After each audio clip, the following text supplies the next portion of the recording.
Students,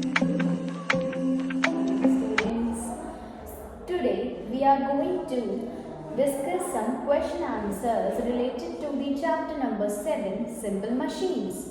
So question number 1 says, what do you understand by load, fulcrum and effort?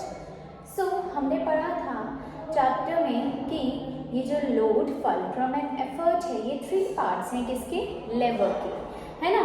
तो हमने ये भी पढ़ा था कि लोड क्या होता है, और हमने ये भी पढ़ा था फल्क्रम क्या होता है और एफर्ट क्या होता है। तो load is the weight that we have to carry और lift, and the fulcrum is the fixed point from where our load will be lifted.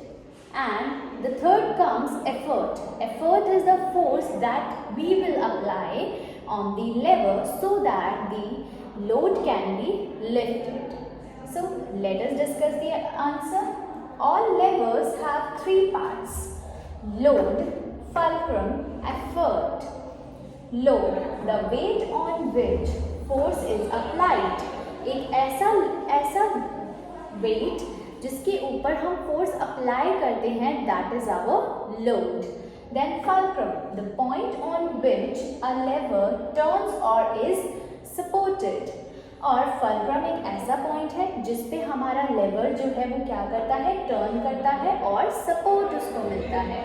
Then comes the effort, the push or pull that moves the lever or the force applied.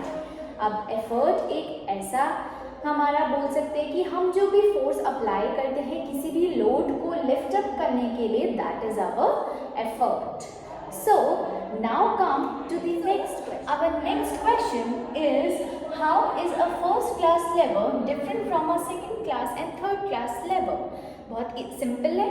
हमने एसएमक्यूज में भी अलग अलग figures बना के समझा था इस चीज़ को. अब हम एज अ आंसर समझते हैं.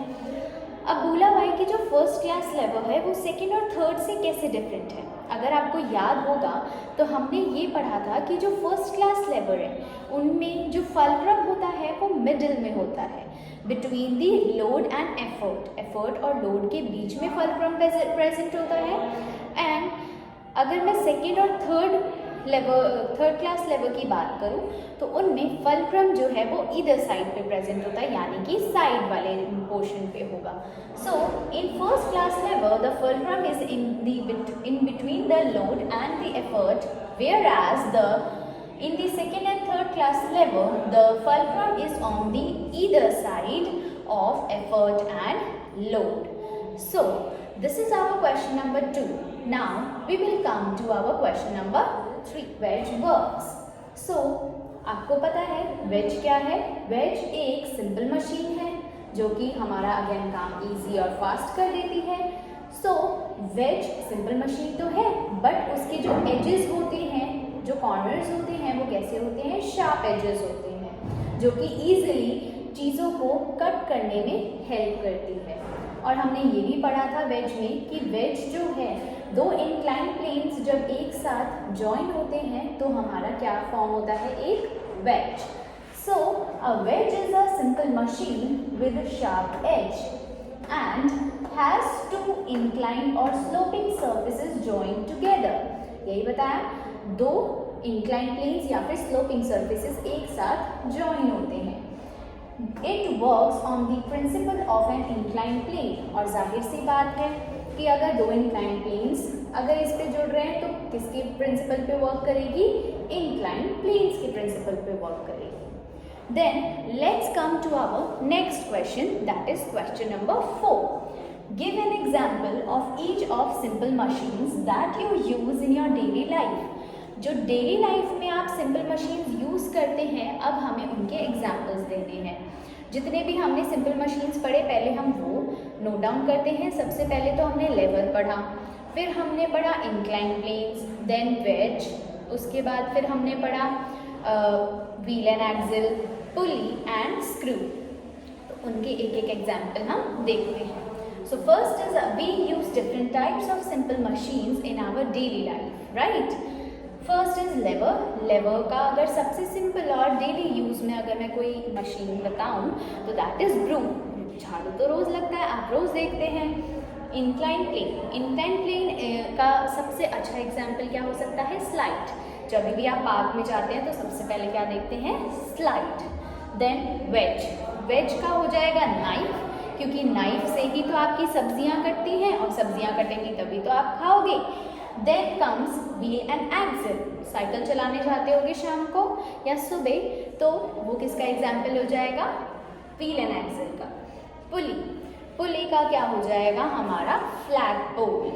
देन कम्स स्क्रू, स्क्रू का हो जाएगा चेयर।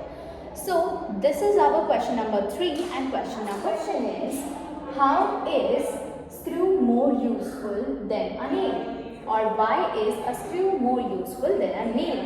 तो जब हमने चैप्टर रीड किया था, एक्सप्लेन किया था और पढ़ा था तो हमने ये देखा था कि जो स्क्रू है वो अच्छे से बहुत टाइटली हमारे वुड को या फर्नीचर को, किसी भी चीज़ को ज़्यादा टाइटली क्या करके रख सकता है? बहुत ज़्यादा फर्मली पकड़ के रख सकता है। देन अ नेल, नेल ऐसा नहीं कर सकता। So screw is more useful than a nail as it takes less force to insert in wood than a nail.